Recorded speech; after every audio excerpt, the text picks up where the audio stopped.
வணக்கம் மக்களே.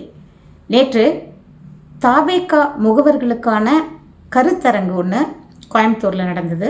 அதுக்கு வந்திருந்த தாவேகா தொண்டர்களோட அந்த எழுச்சியை பார்க்கும்போது எல்லாருக்கும் பார்க்குறவங்களுக்கே ரொம்ப ஆச்சரியமாக இருந்தது. இல்லை, யூஸ்வலாக நிறைய இளைஞர்கள் வருவாங்க, விஜய் அவர்களை பார்க்கறதுக்காக நிறைய இளைஞர்கள் வருவாங்க அப்படின்னு சொல்லப்பட்டாலும், இந்த இளைஞர்கள் அவரோட ரசிகர்களாக இருந்து இப்போ கட்சிக்காரங்களாக மாறி இருக்காங்க. இவங்க எல்லாருமே இப்போ தாவேகா உறுப்பினர்கள். ஒரு நாளைக்கான ஒரு மீட்டிங்க்கே இவ்வளவு எழுச்சியான இளைஞர்கள் அணிவகுத்திருக்காங்க. இதை பார்த்து தமிழகத்தில் இருக்கக்கூடிய மற்ற கட்சிகள் நிச்சயமாக கவலைப்படக்கூடும். நேற்று விஜய் அவர்கள் பெருசாக நிறைய பேசலை. அந்த ஸ்டேஜில் வந்து அந்த சென்டருக்கு வந்து அவர் ரொம்ப நேரம் கை காமிச்சு ரொம்ப குனிஞ்சு வணக்கம் சொல்லி அவங்க எல்லாரையும் உற்சாகப்படுத்தினார். அதை பார்த்த அந்த இளைஞர்கள் பயங்கரமாக எழுச்சியானதை பார்க்க முடிஞ்சுது. அவர் ரொம்ப நேரம் பேசலை, கூட போனால் ஒரு 4-4.5 நிமிஷம் தான் பேசியிருப்பார் அப்படின்னு நினைக்கிறேன். அவர் அவங்கக்கிட்ட உங்கள் மேலே நான் நிறைய நம்பிக்கை வச்சுருக்கேன், நீங்கள் ஒவ்வொருத்தங்களுமே மக்கள்கிட்ட ரீச் ஆகணும், அதாவது மக்களுக்கு தேவையான அடிப்படை தேவைகளை நம்ம வந்து கவனிக்கணும், மக்களோடு மக்களாக நாம் நிற்கணும் அப்படின்றத வலியுறுத்தி சொன்னார். நம்மளை எல்லாரும் எதோ சொல்கிறாங்க, ஆனால் நம்மக்கிட்ட என்ன இல்லை, நாம் ஊழல் கரை படியாத ஒரு கட்சி. ரெண்டாவது, நம்மக்கிட்ட நேர்மை இருக்குது. ஸோ நீங்கள் எல்லாருமே அர்ப்பணிப்பு உணர்வோட வேலை செஞ்சீங்கன்னா வெற்றி நிச்சயம் அப்படின்னு சொல்லி எல்லாரையும் ஊக்கப்படுத்தினார். களம் தயாராக உள்ளது, வெற்றி நிச்சயம், நம்பிக்கையோடு இருங்க அப்படி அவர் சொல்லி எல்லாரையும் ஊக்கப்படுத்தினதா அவங்க எல்லாருமே, அதாவது அங்கே வந்திருந்த அந்த தாவேகா உறுப்பினர்கள் எல்லாருமே எழுந்து நின்று பயங்கரமாக ஆரவாரிச்சாங்க. ஆதவர்ஜுனா அவர்கள் பேச்சையுமே நிறைய பேர் உன்னிப்பாக கவனிப்பாங்க. ஏன்னா சில வார்த்தைகள் அவர் வந்து பேசுகிறது பயங்கரமாக ரீச் ஆகும். ஃபார் எக்ஸாம்பிள், அந்த மன்னர் பரம்பரை அப்படின்றதெல்லாம் வந்து பயங்கரமாக ரீச் ஆச்சு. அதே மாதிரி இந்த முறை சொல்லும் பொழுதும் தமிழகம் பார்த்திராத புரட்சியை தாவேகா உருவாக்கும் அப்படின்ற ஒரு நம்பிக்கையான வார்த்தைகளை சொன்னார். ரொம்ப அழுத்தம் திருத்தமாக அதை அவர் சொன்னார். இதில் நிறைய பேர் சொல்கிறது என்ன அப்படின்னா, அந்த தாவேகாவில் இருக்கக்கூடிய எல்லாருமே ரொம்பவும் இளைஞர்கள், புதுசாக வந்திருக்க கட்சி, அவங்களுக்கு எப்படி நடந்துக்கிறது எதுவுமே தெரியல, அரசியல் பற்றின நாலேஜே இல்லை அப்படின்ற மாதிரியெல்லாம் பேசுகிறாங்க.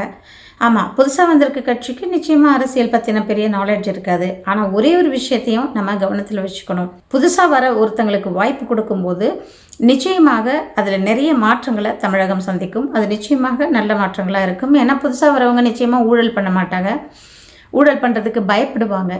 ஏற்கனவே திமுக அதிமுக 2 கட்சிகளும் மாறி மாறி தமிழகத்தில் இருக்காங்க. அவங்க மேலே நிறைய ஊழல் குற்றச்சாட்டுகள் தொடர்ந்துக்கிட்டே தான் இருக்குது. ஸோ இந்த ஊழல் இல்லாத ஒரு கட்சி அப்படின்னு நம்ம யாரை இப்போதைக்கு கை காமிக்க முடியும் அப்படின்னா, நிச்சயமாக தாவேகாவுக்கு ஒரு வாய்ப்பு கொடுத்து தான் பார்ப்போமே. தாவேகா ஜெயிக்கிறதுக்கான வாய்ப்புகள் நிறைய இருக்கும். ஏன்னா மக்களுமே மாற்றத்தை விரும்புகிறாங்க. இது நிச்சயமாக ஆன்டி இன்கம்பன்சி அப்படின்னு சொல்லப்படக்கூடிய ஆளக்கூடிய கட்சிக்கு எதிரான ஒரு மனோநிலையை மக்கள் வச்சுருப்பாங்க. அது வந்து திமுகவுக்கு சாதகமான விஷயம் கிடையாது. இந்த பக்கம் பார்த்தா பிஜேபி ஏடிஎம்கே கூட சேர்ந்தது வந்து ஒரு நல்ல விஷயமா அப்படின்னு பார்த்தா, நிறைய அரசியல் நோக்கர்கள், அரசியல் கருத்து கணிப்பாளர்கள் சொல்கிறது என்ன அப்படின்னா, இது ரெண்டுமே ஒரு சரியான ஒரு காம்பினேஷனாக இருக்க முடியாது. இந்த 2 கட்சிகளும் ஒன்றா சேர்றதுனால ஏற்படக்கூடிய சாதகங்களை விட பாதகங்கள் அதிகமாக இருக்கும் அப்படின்ற மாதிரியான கருத்துக்களை சில பேர் சொல்கிறத நம்மளால் கேட்க முடியுது. ஒரு விஷயம் என்ன அப்படின்னு கேட்டால், பிஜேபியில் ஒருவேளை அண்ணாமலை அவர்கள் இருந்திருந்தால் இந்த மாதிரியான ஒரு பேச்சுகள் வர வாய்ப்பு கிடையாது. இப்போ அண்ணாமலை அவர்களோட ஆப்சன்ஸில், ஏன்னா அண்ணாமலை அவர்கள் வந்ததுக்கு அப்புறம்தான் நிறைய இளைஞர்கள் வந்து பிஜேபியால் ஈர்க்கப்பட்டாங்க. அவரோட புத்திசாலித்தனமும் அவரோட அந்த நாலேஜும் மக்களை ரொம்பவே, அதாவது இது இளைஞர்கள் மட்டும் இல்லை, சாதாரண மக்களையுமே ரொம்பவே ஈர்த்தது அப்படின்னு தான் சொல்ல முடியும். ஸோ அண்ணாமலை அவர்கள் இல்லாத பிஜேபின்றது வந்து அது ஒரு பெரிய மைனஸ் பாயிண்ட் தான். போதா குறைக்கு அது ஏடிஎம்கே கூட வந்து பிஜேபி வந்து சேர்றதுனால நிறைய விமர்சனங்களுமே எழுந்திருக்கு. ஆந்திராவில் நிகழ்ந்த அரசியல் மாற்றங்கள் மாதிரி தமிழ்நாட்டிலையும் கூட நடக்கக்கூடும். விஜய் அவர்கள் நிறைய ஓட்டுக்களை வாங்கி நிறைய சீட்டுகளை கூட ஜெயிக்கக்கூடும்.